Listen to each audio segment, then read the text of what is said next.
after the delivery, since many clinicians thought that this is the safest strategy for both mother and the fetus. The complication rates were high, with 79%, with thromboembolism, septic embolism, and cardiac failure as the most common complications. Despite the high morbidity rates, the mortality rates was identified to be lower than the previously published data, as I mentioned in the introduction. The fetal mortality and morbidity were also lower, where all the fetal losses were due to miscarriages or abortions. To conclude my presentation with some recommendations, pregnancy complicated by infective endocarditis is associated with high morbidity and mortality for both mother and the fetus. And some of the recommendations are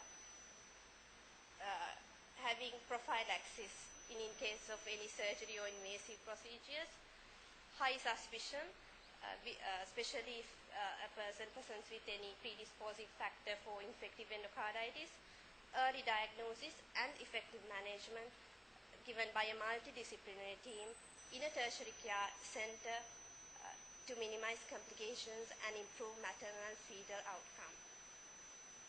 And that concludes my presentation. Thank you.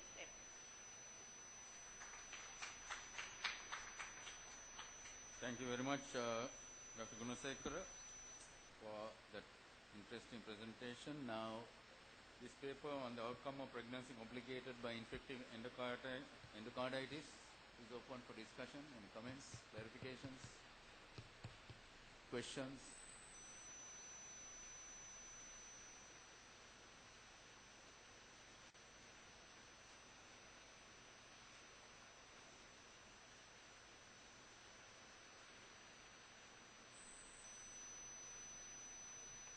That's a good presentation.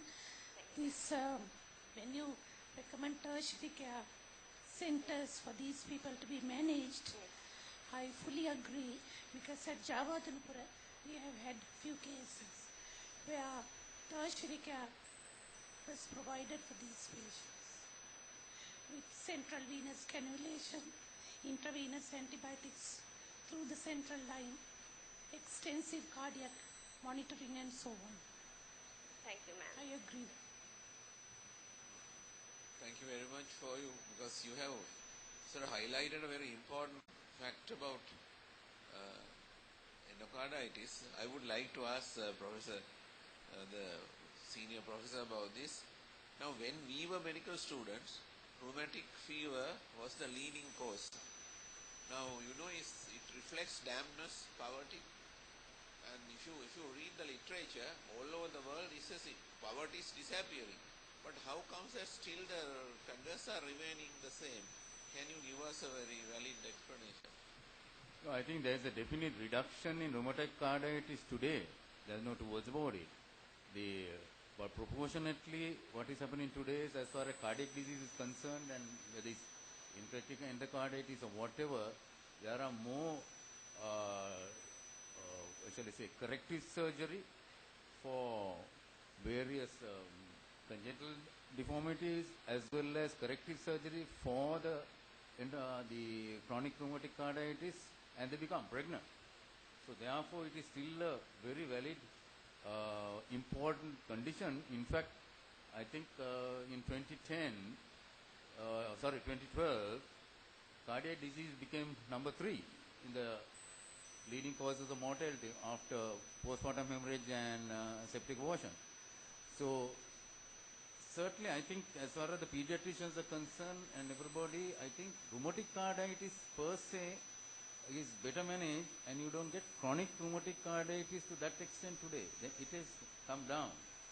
And unlike in the good old days, there were a lot of kids, I think, dying. And so it is down. But the other varieties are still prevalent, and cardiac disease is a problem. And to respond to the other comment regarding tertiary care, I think yes, because the main issue here is, I think, prevention. So what we advise is for every medical officer to auscultate the heart and then pick up these cases whatever the lesion is, because we are not quite interested in what the lesion is. If you can pick up some lesion and refer, and then appropriate tertiary care with clear guidelines given now with multidisciplinary management, we should be able to bring down the mortality. Thank you very much. Thank you. Any other questions, clarification? Yes, Kila. Dr. Danushi, just to ask you, now this is an analysis of literature, 3 years literature. Any idea about the information from Sri Lanka, particularly incidents and all that? Or have you not looked at?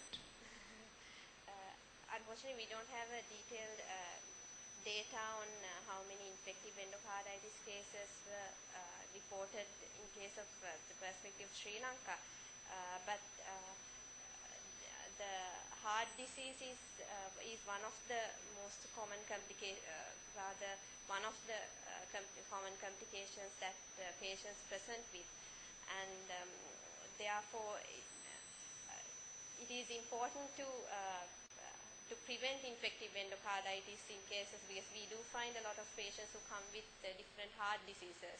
So I think proper prophylaxis is important to prevent infective endocarditis in case of Sri Lanka. Unfortunately, I don't have specific data to how much percentage is present in Sri Lanka at the moment. Can I ask Professor Namal Wijesinghe, with your experience, incidence is coming down, or how often do you see? Yeah, I thought I'll leave it for the summing up time.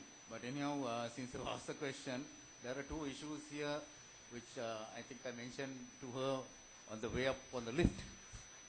There is literature search on PubMed actually catches only about 50% of the cases, because there are a whole heap of cases which don't reach the PubMed at all. So you have to search very much more extensively in Google Scholar and all sorts of things, as well as references from references is one. Other thing is from experts in the field. So for all intents and purposes today, we have a center in Colombo under the guidance of Professor Chandrika Vijayaratnam, who is in charge of most of the cases that we can't manage. We transfer to Colombo, so she will have the best data for Sri Lanka in her unit, because she is the professor there in obstetric medicine. So her data would be very, very valuable, and that may not have reached the PubMed at all. That is, so I think I thought I'll give it at the end, but now since you asked it, I don't have the data, but certainly she will have a fair amount of data, because if you go into the board, 50% of the cases are cardiac patients. At least 1 in 3 has a cardiac defect. That is, they are workload as far as cardiac disease. So they will have this data, I would imagine, for the country. But that was the whole entire picture. And even in the complete picture, there will be some more.